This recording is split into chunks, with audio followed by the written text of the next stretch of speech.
বন্ধু, একটা সুখের খবর আছে তো। বন্ধু, কি খবর শুনি? এই দেখ আমার পাসপোর্ট, সামনের সপ্তাহে আমার ফ্লাইট। কিরে, তোরা খুশি হইস নাই? আরে খুশি তো অবশ্যই হয়েছি।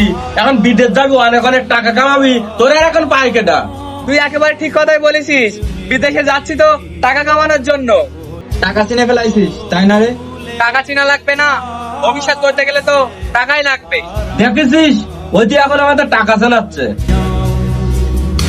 দেখছোস, যে হৃদয় আমাকে থুয়ে একটু ঘুরতেও যেত না, সেই হৃদয় এখন দেশ থুয়ে দূর প্রবাসে যাচ্ছে।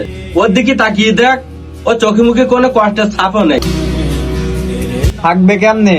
আমরা তো ওকে ভাইয়ের মতনও দেখি, বন্ধুর মতনও দেখি। ও তো আমাদের ভাইয়ের চোখেও দেখে না, বন্ধুর চোখেও দেখে না। ও যদি আমাদের ভাই বন্ধু মনে করতো, তাহলে আমাদের না জানিয়ে কি তলে তলে এত কিছু করতো? আরে বেটা, তুই বিদেশ যাচ্ছিস, জানা টাকা কামাবি, কামা। তোর কাছে কি আমরা টাকা চাচ্ছি? আচ্ছা, আমরা কি তোর কাছে ফোন দিয়ে বলতাম 10 টাকা দে, 20 টাকা দে? আরে বন্ধু, আমরা তো সবাই ছোটবেলা থেকে একসাথেই বড় হয়েছি। এত বড় একটা কথা তুই হাসি মুখেই বলতেছিস?